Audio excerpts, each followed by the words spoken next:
Magandang umaga, mga nokma, lovers! Ito naman po tayo. Konting pasilip lang po sa ating backyard. Dito po sa Nueva Ecija. Ayan po ang ating sinibalang keso. Ayan po. Ito, chopsuey na to. Naluwa na siya. Tayo po hindi na naman tayong pure. Tayo po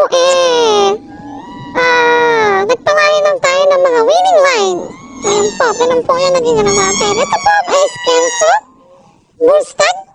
Tingnan nyo naman, maganda po yung katawan niyan. Ito po, ito ang ating Henny. Ito po ang ating ginagamit na brood cap kasi mahilig po tayo sa Henny. Ito po ang ating brood cap. Henny. Ayan po mga bullstag. Ito po yung isang ating white na ating pong pinagugulang. Ating pong white kaya sa tingnan nyo naman, medium to high ang ating ayan, maganda yung paa, maganda yung buntot.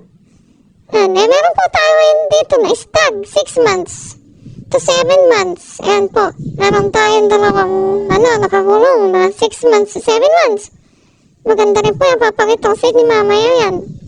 Ito, pakita ko naman po yung mga nanalo natin na nagpapagaling. Salamat po sa binigay na karangalan sa atin. Kaya ating pong alagaan ng mabuti. Ayan po ang ating white na nanalo po. Tinamaan po siya sa hita. Pero pitang medyo talaga. Ito po ang ating red. Nag-isang red na Albany.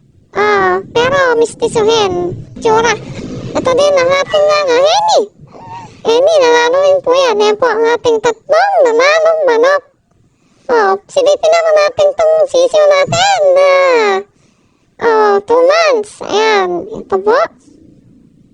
Ito po, anak din po yan ng mga ating mga white. Sinibalang. Meron pong may lumabas na isang pula.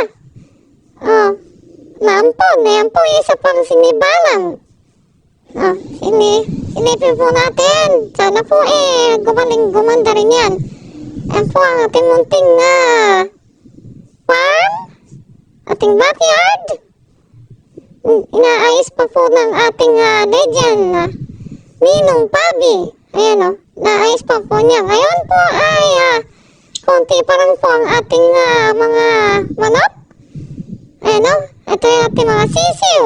Ito po ano po namin hen po namin is itim. Ayan po, tsaka po itong red. Ayan po. Pero ang kachaw niyan is yung mga white po natin na sinibalang. Pero ang lumabas po ayan pong kulay. Ano po tayo?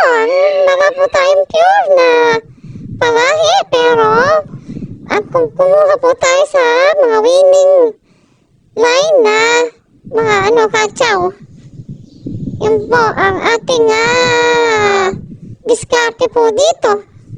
Tapos gumagawa po kami ng 4 na kwarto na kulungan.